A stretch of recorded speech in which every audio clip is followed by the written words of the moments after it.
Here's something wild. The thing that used to mean that you were rich and successful, this idea of never having to cook, it's now making you very sick and very poor. If you think about it, TV dinners, drive-thrus, meal delivery apps, for decades, this was the utopia. But somewhere along the way, the dream has become a trap, and now people are rushing back to their kitchens like their lives depend on it. Because to be honest, they kind of do. Let me paint you a picture. Let's imagine it's 1955. Your freezer is packed with brand name TV dinners, your fridge is full of name brand sodas, and you haven't touched your own oven in weeks. You have made it.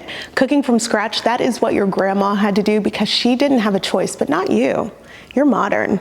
You're free. And if you fast forward to right now, that same convenience that was supposed to liberate us has become incredibly expensive. And I'm not just talking about money. The numbers are brutal. Between 2020 and 2024, food prices have jumped about 25%. And if you look at restaurant prices, they went up even faster. That fast food combo meal that used to be $5, it's now $12, $15. A mediocre salad at a cafe, it costs more than a steak would cost you cooking it at home. And we kept swiping the credit card, trying not to look at the total, but I don't think we can ignore it anymore because the real cost, it was never actually showing up on a receipt in the first place. We're now living in the first era in human history where more people worldwide are overweight than underweight. We have solved starvation and we accidentally created an obesity crisis. Those TV dinners, the drive-through burgers, the microwave burritos, they have given us sky-high rates of diabetes,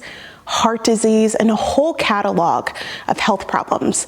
The convenience was never free. We were always just paying in a currency that we didn't recognize. And I have felt this personally. I grew up thinking that packaged food meant success. You know, my parents, they came from an era where buying store-bought was a flex.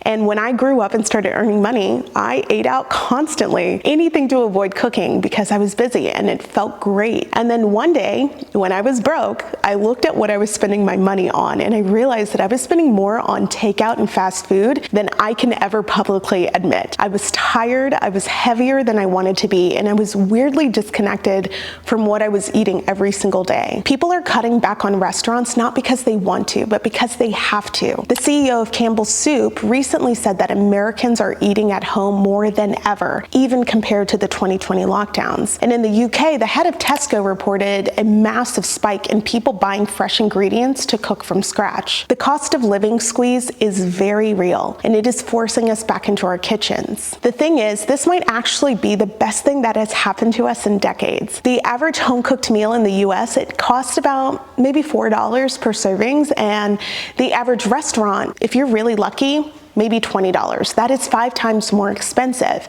And even those trendy meal kit subscriptions, they cost about triple what it would be if you were to go to the grocery store and buy raw ingredients yourself. When you do the math, cooking at home isn't just marginally cheaper, it is a landslide victory for your wallet. A pot of stew for a family of 4, maybe $10. Fast food meals that'll leave you hungry, of course, like within an hour, they're $40 for a family. And people are finally doing these calculations because they've been forced to. But once you see it, you can't unsee it, because this is where I think things get really disturbing. If you were to pick up a loaf of store-bought bread, the simplest food on earth, it should be 4 ingredients: flour, water, yeast, and salt. 4 things. If you flip it over, some of the mass-produced loaves have 20+ ingredients. They have high fructose corn syrup that makes things unnaturally sweet. Ingredients I can't pronounce, like a dough conditioner that's banned in Europe and also used in yoga mats.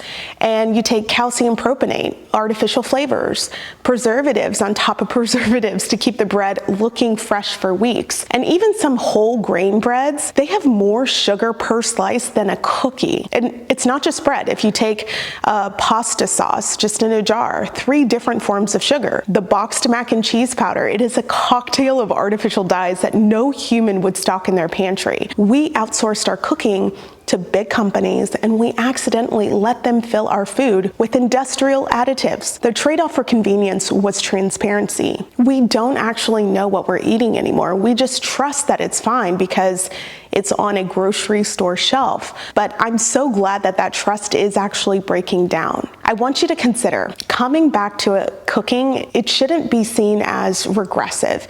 It's not a form of punishment or failure because you didn't keep up with modern life. It's actually one of the most radical acts of self-care that you can do right now. Instead of seeing it as being forced to cook, what if we chose to see it as reclaiming something that we have lost, something that is fundamental to being human? Cooking is culture, it's creativity, it's control over what nourishes us, and it can't even be fun. I know many people love to say things like, cooking takes forever, you don't have time, it's so boring. But I want to actually break these myths down really quick. Does cooking from scratch take a lot of time? It can, but if you're imagining these elaborate Thanksgiving meals and spreads over every single day, yeah, it's going to be a lot. But if you take a pot of pasta with garlic, olive oil, or a veggie stir fry, or an omelet, these take less than 10 minutes. It's about the same amount of time that you'd be waiting for delivery. And there are tricks, meal preps on Sundays, so weekday dinners are quick, or you can use a slow cooker or an Instapot to do the work while you do other things. You can build a little routine and you'll be really shocked how efficient you get. The boring and joyless part, it's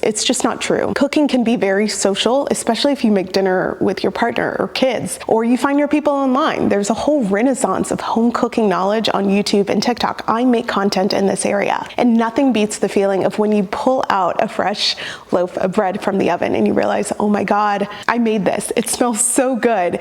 That feeling is a real mood booster. And mental health experts talk about how cooking can be therapeutic, a form of mindfulness, even a confidence builder. So let me give you some real examples of how this plays out. Baking your own bread. It sounds really advanced, right? But it's actually just 4 ingredients and it costs under $1. If you've been paying $4 for a decent loaf, or even $6 for an artisan one, you just saved $5. And the smell of fresh bread in your house, that alone will convert you. Nothing compares to it. You can make broth from leftover chicken bones or vegetable scraps. It's basically free, and it's better than any carton of broth that you would ever buy. Cooking dried beans instead of buying canned ones, a 1-pound bag costs the same as 2 cans, but it yields about 4 or 5 cans. You can freeze portions for later. These are old tricks that our ancestors took for granted, but relearning them now is like discovering cheat codes for surviving high food prices. Now, I'm not saying you need to boycott restaurants entirely, and that there's never a place for, say, a frozen pizza on a crazy day. I believe in balance, but I do think we have a very clear opportunity here. Our society spent half a century moving away from the kitchen, and maybe the next few decades we will be moving back in with wiser eyes this time. Because when you cook from scratch, you immunize yourself against economic chaos. Raw ingredients are cheaper,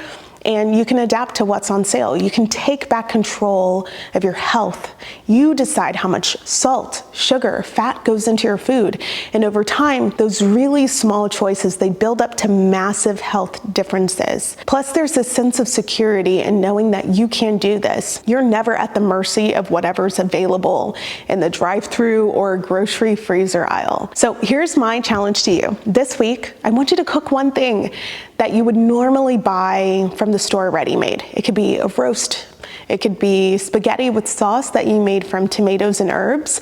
It does not need to be Instagram perfect. It just needs to be yours. And I want you to see how it feels. I want you to use effort, but we know effort is an investment in yourself, and you are absolutely worth that investment. And speaking of getting back into the kitchen, over the coming weeks, I will be sharing more lifestyle content around how we have set up our pantry here in my home, how we buy bulk staples, and how we make dirt cheap dinners with whole food ingredients, the practical stuff that actually makes this work. If that interests you, please hit the like button and subscribe so you don't miss it. I'm documenting this entire journey, and I would love to have you along for it.